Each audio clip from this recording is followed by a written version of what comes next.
I was in the live. I'm a nosy bitch. I'm going to give a kind of recap on what they said and just my thoughts. This live was very interesting. Quite a few negative comments. I think it was overstimulating her. He was perfectly fine, straight face. I was like, oh. His demeanor the whole time was the same. So there's that. So these two met on Tinder. Their first date was a coffee shop. She really appreciated it because she said it was really refreshing, that it wasn't like to go get a drink. And he said he can't drink while he's on parole. So she's from Oklahoma. It sounds like Tulsa because she said in the live that she wants to take him back to Tulsa to meet all her family once he gets the green light from parole. And she said she didn't move for him. And I'm just like, okay, then what did you move for? They plan on having a long engagement, which is probably the smartest decision out of this whole debacle. I'm like, oh, okay, so we are thinking, okay. Because they literally got together and got engaged within like 7 weeks. They barely know each other. They also said that they haven't had a fight yet, but I'm like, yeah, it's only been 7 weeks. Let's see how time goes. A lot of people are wondering if they have children, and yes, they both have a child. She is a birth mother. She relinquished his son up for adoption. He was a father previous to going to prison. Sounds like he's no longer the father to his daughter. He kind of refuses to talk about it. He says it's not his place to talk about, and he won't be talking about it. So it sounds like he might have had his rights terminated. I don't know. I'm just speculating. And they do want children together, so they plan on having children after they get married. And this is what gagged me. They both have borderline personality disorder. I guess they have the same type. They have the same type of personality disorder. And they're not on medication. They say medication doesn't help the type that they have. He's not in therapy. She's not in therapy. She said she did therapy for 4 or 5 years, twice a week, and she's good. He doesn't know if he's getting in therapy. I'm like, she does say that she takes anxiety meds as needed, but I'm sitting here and I'm like, I don't know how I feel about this because the crimes that he committed were due to mental health, and I believe it may have been like an episode. So I'm like, no medication and no therapy.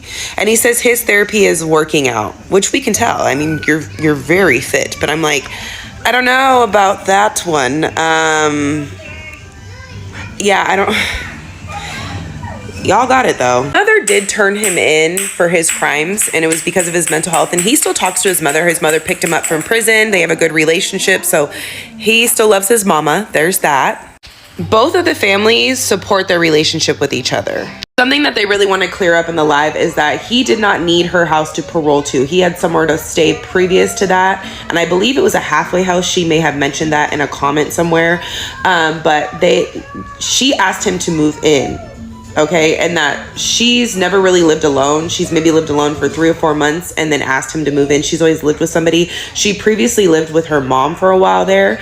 They do go 50-50, that he pays half of the bills, that she prefers it 50-50, and she is not looking for somebody to provide for her, and neither is he. He also made it very clear that he is employed, that he works a manual labor construction job, and then he wanted to let everybody know that there is parolees that are able to get gainful employment, that they're not just destitute when they get released from prison, that there is companies who will hire, ex-inmates and give them a second chance, which I agree with that part. These people need to have some, sort of second chance to be able to reintegrate in society, which is what we technically want. That's what rehabilitation is. She did say that this is not her first relationship, that she was in a 6-year relationship previous to this, and then she was in a narcissistic abusive relationship prior to this. And I'm like, ooh, baby, did you get therapy before you got into another relationship? I hope you did, because that's really hard to cover from narcissistic abuse, but I don't know. She also has said that she's dated men that were straight-laced and they treated her horribly, and she's not opposed to dating him, who does have a record, because he treats her well. So far, because it's only been 7 weeks and you have yet to get into a major argument, so we'll see how it goes. And they did want to clear up that he did buy the ring and the flowers. She did not buy her own ring or her flowers. He bought them, people. Now, this is where it gets interesting. So in the live, a lot of people kept asking, what's your favorite part about each other? You have yet to say what you like about each other. She immediately answers, and she says that it's how safe she feels with him and it's the way he treats her. He doesn't answer right away. He literally takes a minute to answer, and people catch that and they start calling him out on it. And then he says it's her personality. And then they're like, personality. And he's like, yeah, I appreciate personality over looks. And then people took that and ran with it. I was like, oh, well, you know, like, I like personality as well. Like, of course you want to be with somebody that has a good personality over looks, but people weren't happy with that answer. They were already like, you know, you already know. And the whole time, like, she's super affectionate. Like, she's grabbing his arm, she's whispering in his ear, she's kissing his shoulder. Like, she's very affectionate. He is not. Straight face, stone cold, no affection, no nothing. And people were calling him out on that as well. But to be fair, it's kind of weird to be like affectionate in front of like thousands of people on a live stream. So I'm not going to fault him on that. But there is like a little bit of a lack of affection there when it comes to these two. And it gets off really awkward because she's overly affectionate, she's not. But some people aren't affectionate. So, you know, we can't really just like judge based on that. So I'm not judging on that. The issue that I'm really having at these two at this point, at this couple, is the conversation around the crimes that he was charged with, right? And he went to prison for. I'm getting the vibe that he's very indignant and resentful of his time in prison and that he feels like he was unfairly charged, because he continues along with her to say that it was a victimless crime, that there was no victims, that he didn't, you know, carry out the crime, that there was mental health, he was young, yada, yada, yada. And it just comes off to me like he is upset with like his time in prison and he feels like he shouldn't have had those 15 years, you know, been given those 15 years. And when you look up like his charges, it's pretty serious. Like, you were planning a mass murder at a Twilight film and then you stalked a clerk in Walmart with a knife, right? Then to top it off, like, he's appealed his conviction to the Supreme Court, the Missouri Supreme Court, and they upheld it to a 6-1 decision. She's just along for the ride. She agrees with everything he says. Definitely giving under love bomb spell right now. Something I found very interesting is that somebody brought up if he was MAGA in the live, and he got immediately very defensive and was like, I don't do politics. I'm not into politics. We're not making this about politics, yada, yada, yada. She's like, well, I would never be with a full-blown Republican. But if you look at his tattoos on him, he has Yahtzee and Aryan Brother tattoos. He has those. Go look at his tattoos. He has those tattoos. And a lot of the times when people end up in prison, they kind of have to like affiliate, or, you know, there's no protection. So he definitely was part of probably the Aryan Brotherhood, which may have shaped his worldview. So when he got very defensive like that, I'm like, and she got very, you know, weird about it too. Cut that shit off real quick. And I'm like, oh, okay, well, you know, I'm just speculating. She did say that she's going to set up a TikTok for him that he's going to kind of use as a way to educate about prison and give his, you know, prison stories, etc. So you have that to look forward to. I am fully invested in this. This is our own version of Love After Lockup, but TikTok. Yeah. If you were on that live, let me know if I missed anything in the comments on this recap. I will be tuning into this. This is like primetime TV here. This is a train wreck and I cannot look away. I can't look away. I mean, they even got matching tattoos for Valentine's Day. They got couples tattoos, a lock and a key, very befitting for the circumstances. I just got engaged to a man that just spent 13 years in prison, and he's been out for 5 months. So this is his first Valentine's Day since he was 19. He just moved into my house, and I just have to brag, I have never got flowers from a man before, but here I am. These are actually at least 2 weeks old, and they're just now starting to kind of die. These are just a few days old, and I am obsessed. I know what y'all gonna say, like, what? BPD. Borderline. Now, I'm not saying that her fiance is a narcissist, but borderline people, BPD people, tend to fall for narcissistic people, right? And they all like, Lee, how could you think that this person is a narcissist or narcissistic? Like, listen what he said when they asked him what he did wrong, right? He doesn't take any accountability for spending 13 years in jail. I actually went to prison for a violent crime, supposedly. And what was that supposed crime that he went to prison for? He was planning on shooting up a movie theater, and they caught him. The attempt was foiled because I guess somebody turned him in or whatever, and they said he confessed to it or confessed to something. So him saying supposed is kind of... And this is also on the page. POV, you met a man that just spent 13 years in prison on Tinder. You get engaged after 6 weeks, and you are totally obsessed with him. Also, you get couples tattoos with a man you've known for 7 weeks that's also your fiance. Again, I'm not saying borderline people do this all the time, but yo, I love my borderline brethren and sisters. But a lot of times they do end up with narcissistic people, and it's a very toxic relationship. And this young lady says she's been in a lot of toxic relationships, but this one's going to be different. She can just tell. I understand the concern. I have had a long line of very toxic relationships, and I know this is not that. And she also said she did a lot of research before she decided to be with him and whatnot. And the main thing that she was concerned with, that nobody in that plot, they got him arrested and sentenced to prison. Nobody got hurt. There's no victims. Nobody got hurt, right? Nothing happened. Somebody on Tinder moving in with them and getting engaged within like a month and a half it's just fast. And speed is the weapon of a narcissistic person. We know that. Again, I'm not saying her new partner is a narcissist. And I hope that this works out for them. I just want people to be safe, right? Because very rarely do these have happy endings. I know people just want their happy ending. People just like, this is my time. This is my turn. Finally, I meet the person of my dreams and da-da-da-da. And it just, praying for safety, praying for healing. You know what I mean?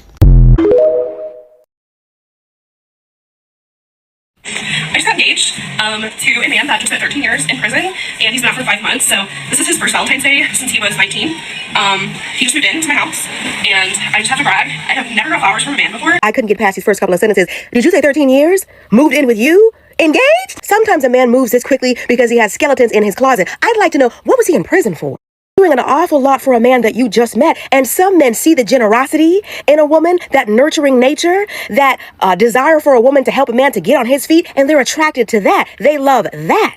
Maybe give yourself some time to figure out if this man loves you or if he loves what you can do for him. There's many a man who is not above using a woman as a stepping stone, but you are no halfway house for random men. You're not a social worker. You're not a bank. Always tell women that it is a red flag when a man comes into your life and he needs access to what you have almost immediately. He has to almost immediately move in with you for whatever reason. He lost his apartment. He can't afford his rent. He's fresh out of prison. Just met you and he needs to borrow your car. He needs to borrow some money. The sweet and thoughtful ideas you have for Valentine's Day lead me to believe that you're a very kind-hearted person. And sometimes that kind-heartedness can be taken advantage of. I'm just asking you to be careful, because a man with nothing will help you lose everything. Good morning. I'm back in white people's business. Let's get into it. This woman here popped up on my For You page on Valentine's Day. And in the first 7 seconds, she revealed that she was newly engaged to a man who had spent the last 13 years in prison, just got out 5 months ago, and just moved into her home. Then she proceeds to just take us through all the things that she has planned for Valentine's Day. Now, in my mind, I'm saying, okay, he's only been out of prison for 5 months, but y'all are engaged. So you must have started dating while you were in prison. I don't know exactly how prison relationships get started, but I do know that's a thing. Okay, but then she casually drops in the midst of the video that actually she met him 6 weeks ago. She met him 6 weeks ago. So the comment section looks exactly the way you think it looks. It is everybody saying, you're in danger, girl.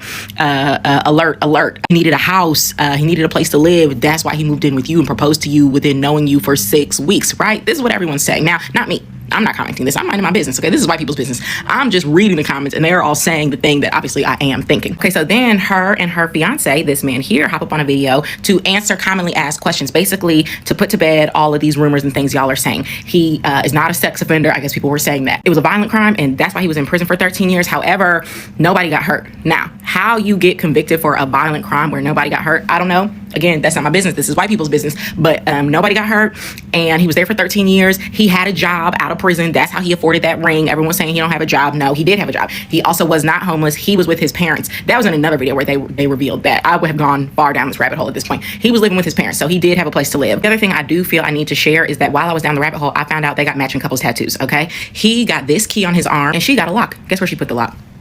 On her chest. Girl, I know you don't want people judging you, and generally speaking, I try not to be too judgmental, but you got on the internet and told all of us this. You got on the internet voluntarily and told us all of this, and I fear as human beings, we do have to judge.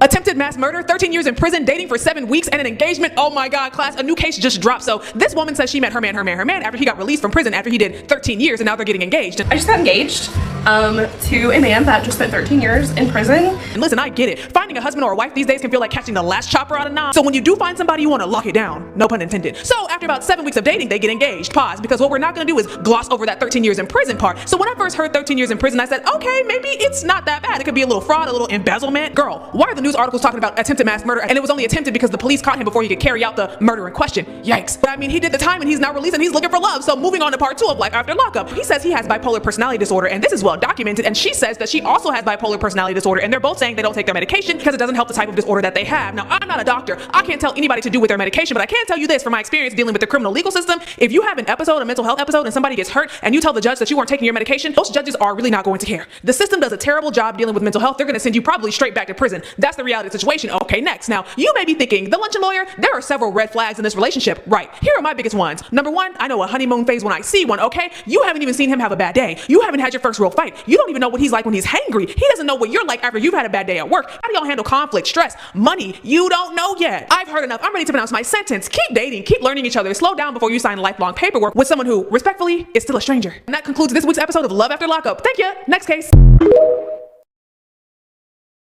She keeps saying he did not do anything. I've heard her say that multiple times. He didn't do anything. He didn't hurt anyone. And that's because he didn't get the opportunity to. And I think that that's very important. You don't go to jail for 13 years for wishing to harm someone. You go to jail for 13 years for planning to harm someone, for buying the guns to do so. I'm very, very concerned for your safety, Phoenix. But you can do what you want. What you should not do, though, is rationalize that with delusions and falsehoods, okay?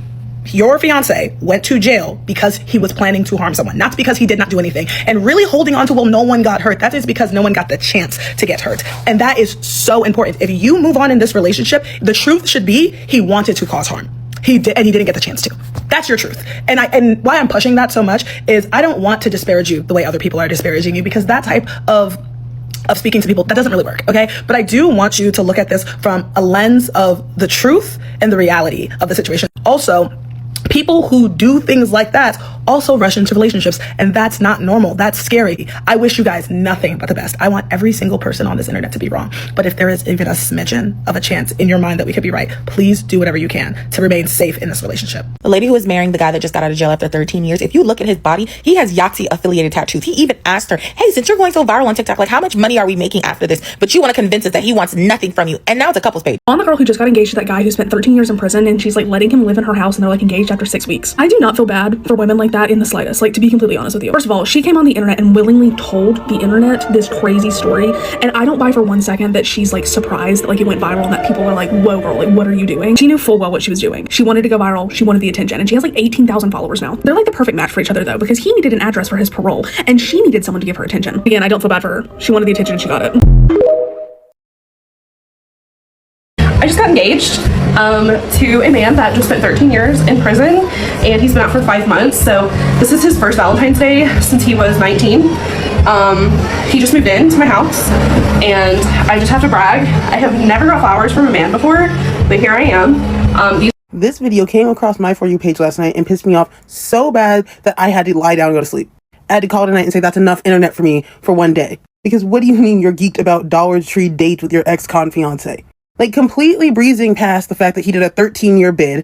Because, hey, FYI, they're not just handing out 13-year prison sentences for small crimes. And not for nothing, this guy's white. Okay, so they're really just not throwing white men away like that. But this story gets worse because they've only been dating for 5 or 6 weeks and he's already moved into her house. And because she is impressed with Walmart flowers and the fact that he's there every morning, she thinks that this is a fairy tale.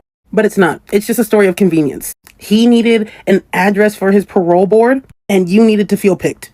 Y'all are literally doing prison yard dates from the Dollar Tree. And TBH, with that little handprint arts and craft that y'all were doing, yeah, he just wanted a set of your fingerprints. I've seen other videos and takes where they're saying they feel bad for her because they know this is going to blow up in her face. It's true. It is going to blow up in her face. I've known couples like this that are a dime a dozen. Once everything blows up, I don't feel bad because ultimately they're MAGA and they even grift when it comes to love. She's willing to breeze past all the red flags because she feels like she's getting a one-up on him, but his is going to do more damage than she's even piecing together. But since both individual parties can look the other way when it comes to human rights, I say, may God bless this union. Moving a man into your home after he just spent 13 years in prison requires a lot of confidence. And that kind of confidence, I don't think I ever want to obtain it. This woman came on social media to let us know that she did exactly that. Not only did she give this man the keys to her home, but she gave him the keys to her chest. How in the world did this man manage to get matching tattoos with this woman before he celebrated his first Valentine's Day as a free man? I really don't know. Stuff like this needs to be studied. Getting a chest tattoo for a man that you've only known for 7 weeks is diabolical. Getting a chest tattoo for anybody, period, is crazy. As a woman. As a man, I'm on the fence about that. In this same woman's bio on TikTok, she has BPD, which means bipolar disorder. Now you have everyone in the comments thinking that you're just going through some sort of episode. Something's not really adding up, so we're just gonna have to stay tuned and see what happens next. Hello guys, welcome back to the channel. It's been a while, I've been very busy. So guys, of course you've just heard what the girl has said about the man coming back from prison for 13 years, and she's met on Tinder, and within a span of 6 weeks I believe they've been engaged, they've gotten married, and they're now living together. Guys, at the end of the day, I would say not everybody is gonna escape one or two bad situations, and I come from a place of honesty and truth, and maybe truth, I don't know, because seriously, I don't know, I've been wanting to cover the case, but of course I've not been chanced. As I said, I've been busy earlier. Like, how can you accept somebody into your home after 13 years in prison? It's not a bit because the person went on 13 years in prison. It's just simply because the person, you've not fully known that person to be able to know that person and allow that person into your heart and into your life, and talk less of marrying that person. I mean, if you would have probably dated for for some years, or let's say 1 year or 2 years before you bring that person into your life, that would have been better. That would have been better. And there are a number of points I would like to raise, and I will talk about them.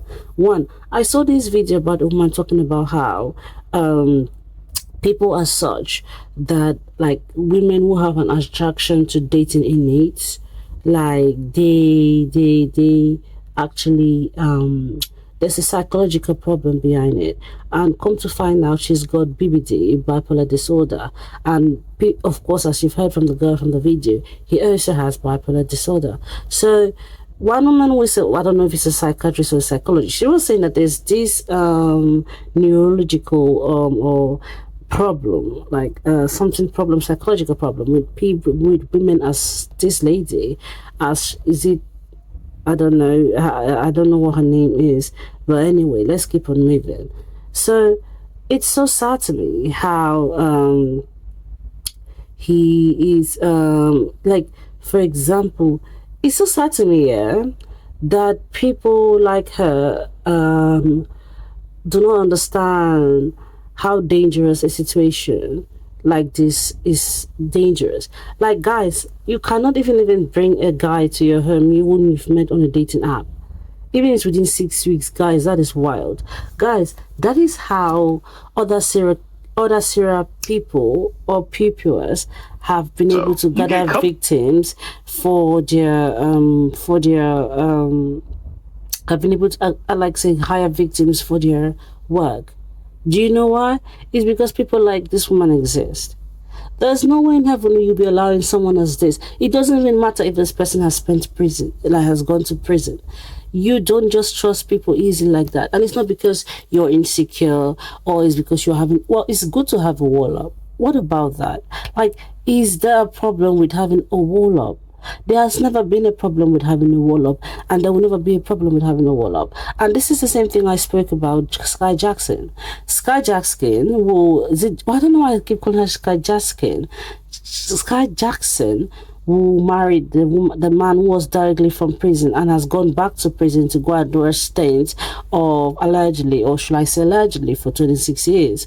He's gone to go and do another stint, like in prison. And I was talking about how his son is going to grow up without him being present in his life. And I was like, of course, like, if he decides to be present in his son's life, that's a choice, you know. Like, being in prison does not mean you're not present in your son's life. But the thing is, it's not even about only being present in your son's life. I spoke about it in the channel, on this channel before.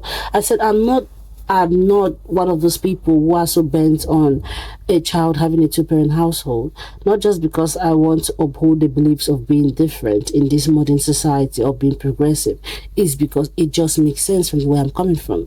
Like, what example is that person portraying in that child's life if he's been in that life or been in the child's life as a present two-parent household? Guys, I would rather people call parents safely, or I would like if two parents live separately, co-parent peacefully, than live together and co-parent in a situation that is very hostile. And that is why many people forget to understand. Do I believe a child needs both parents, both mother and father? Yes. But if one parent is very toxic and the other parent is very calm, I don't believe that toxic parent should be in that child's life. Because whether you like it or not, I'll prefer a one-parent household that is safe than a two-parent household that is toxic. End of story. If a boy grows up seeing his father beat up his mom, cheat on his mom, abuse his mom, he's gonna think that's okay to do. Or even if he does not believe that's okay to do, he's gonna end up doing it. Do you know why? Because it's registered in his subconscious, and people fail to understand that that is what is happening.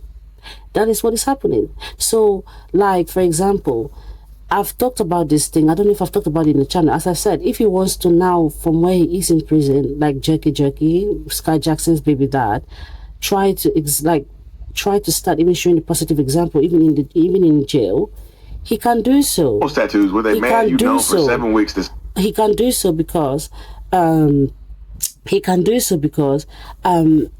I've said it, there are people who go to prison, develop this mindset of saying, okay, they want to change their life around.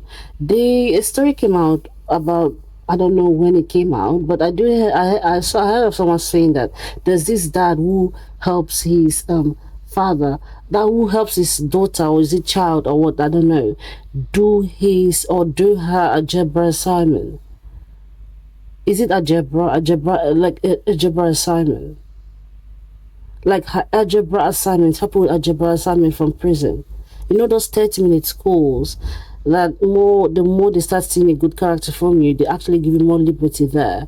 He does that. So that is how so this is why it's in again, when people talk about, that's how I've never believed that a woman can restrict that's why I believe that a child cannot, like a woman cannot restrict a child from being in, a child cannot like a woman cannot restrict a child from being in her life. There's no way that a father can be restricted from being in a child's life. It just cannot happen. Guys, you do not understand that sometimes it can be both a man's world and also a woman's world. And in the times where, or in the places where it's a man's world, there is no way a man can be able not to see the child or try to develop that relationship with the child. It's just excuses upon excuses upon excuses. And that is why when people talk about, oh, you know everything, oh, you know, hey, you know, it's like that, oh, I was not able to see you, your mom kept me away from you. It's a lie. It's a flipping lie. That's what these men say, that your mom kept me away from you, I wasn't able to see you and everything. That is just lies to me. That is just lies to me. Because if you understand how men can fight for something, there's a high chance that people will stop believing that men actually cannot be restricted to see their children. Even though it can happen for, say, 6 months, I would say give it, let's say 1 year or 2 years is the maximum, depending on how worst and that's considering how worst the situation is, that it can stop a man from seeing the child. But apart from that, it can never happen. And this is why I'm against people talking about, oh, women keep people away from their child. That's a lie from the pits of hell. Someone like there are many instances where like a mother will never fully succeed in keeping the child away from the dad. It just never happens. Awesome. It just never happens. And that is what people fail to understand. It never just happens. It just cannot happen in this world where men are like, for example, yeah, men will succeed to, let's say, keep two families without, especially the woman, one of the women not knowing, which is actually quite strange because women's intuition are strong. If the woman is saying, I did not know you had another family, it's like because maybe you saw, like say, you thought of a possibility, but you actually totally ignored and did not check that possibility out. So it's crazy to me. It's just fucking, oh God, I don't want to swear. It's just really simply nuts to me. And that is why I will never ever be a believer in saying, oh, like what Kanye was saying. I'm talking about how, oh, my mom kept my father away from me. I said, no, Kanye, he just didn't want you. And when people start to realize that, that is what begins to actually, like, it actually begins to form in people's mind. It also reminds me of the gospel singer. I don't know. No, she's not a gospel singer. The singer called Fantasia. Come to find out, she's currently having a problem with her dad. Whom her dad is saying, the man, her husband, is actually eating all her money. Her husband is actually derailing her from her family. And come to find out, how did I not know that that man was an ex-convict that Fantasia married? I have no problem with ex-convicts, right? But I do think when we see these women getting married to ex-convicts, most at times there's a lot of love bombing and emotional manipulation that is going on there. Loads of it. And to be fair, it's crazy to me. And it's not even a thing of, let's say, non-beautiful women that are falling for this thing. Beautiful women are also falling for this trash as well. So come to find out, like, it's just crazy, it's just nuts. And they said this man was planning to, the crime he was planning to do was he was planning to do a mass PP at the Twilight Saga. You know that movie Twilight with the things and everything and stuff and everything. He was planning to shoot it up. So come to find out. So is it not crazy? Is it not nuts? But he was planning to shoot up a movie, something, Tier. So that is what made him. And actually, he first of all stalked, a stalk clerk, and was trying to, like, unalive her. So this man's history is not clean. It's just crazy to me that this is all happening. And guys, I'm not gonna lie, it may happen again. I just pray that that stuff does not come near me or anyone I love or care about, because it's not because they are above it. It's just because it's not just a nice situation to see your loved one in. So guys, I'm gonna let you keep on watching the rest of the video to see people's opinions. And, please, yeah, bye.